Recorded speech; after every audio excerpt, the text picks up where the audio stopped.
শুভ সকাল। এখন বাজে 6টা আর আমরা যাচ্ছি এখন চণ্ডী পুজো দিতে, মঙ্গল চণ্ডী পুজো দিতে।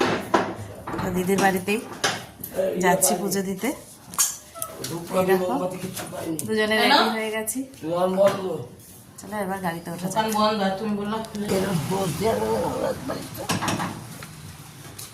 এগুলো ধর। তো চলো এখন গাড়িতে উঠি। তো এই দেখো আমরা গাড়িতে উঠে পড়েছি আর এই যে আমরা যাচ্ছি এখন। জামাইবাবু ওর সাথে একটু বদমাইশিও করে নিচ্ছে আর দুষ্টু। যেই ঘোড়ার নাম হয়েছে অমনি সকাল সকাল উঠে গেছে, এমনি সময় 10টার আগে ঘুম থেকে উঠতে চায় না। তো এই দেখো যাচ্ছি আমরা। আর তোমরা না রাস্তায় মানে আমি জানি না কতটা দেখাতে পারবো তোমাদের, দেখবে এখানে বেশিরভাগই মানে যাদের অনেক পুরনো বাড়ি, তো না দেখলে মনে হবে যেন অনেক পুরনো বাড়ি। যারা নতুন করছে তো করছে, কিন্তু অনেক পুরনো এখানে বাড়ি আছে। বেশ ভালোই লাগে, সেই রাজাদের আমলের আর কি। মানে যেহেতু মুর্শিদাবাদ তো একটু সাবেকি একটু পুরনো ঘর বাড়ি সব রয়েছে। তো যাই হোক এই দেখো আমরা যাচ্ছি গাড়িতে করে।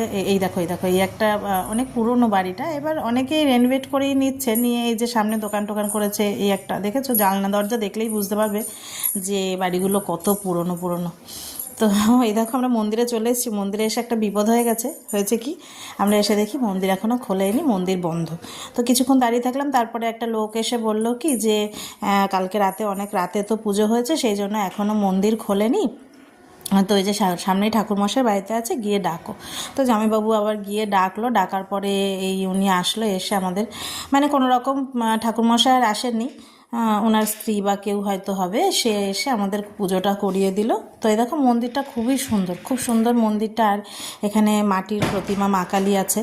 তো বেশ ভালোই লাগলো, সকাল উঠে বেশ পুজো দিয়ে আসলাম। কিন্তু আমার বাপের বাড়ির ওখানে যে মঙ্গলচণ্ডী মন্দির আছে না, সেখানে আবার তোমার অনেক ভোর থেকেই পুজো হয়। তো যাই হোক এক জায়গায় এক রকমের নিয়ম।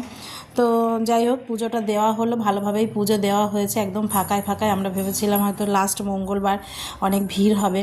তো এই দেখো পুজো টুজো দিয়ে এই যে বাড়ির দিকে আবার রওনা দিলাম। তো চলো দেখতে থাকো, ভালো লাগলে লাইক করো, শেয়ার করো, কমেন্ট করো এবং অবশ্যই আমার চ্যানেলটাকে প্লিজ সাবস্ক্রাইব করো। টাটা।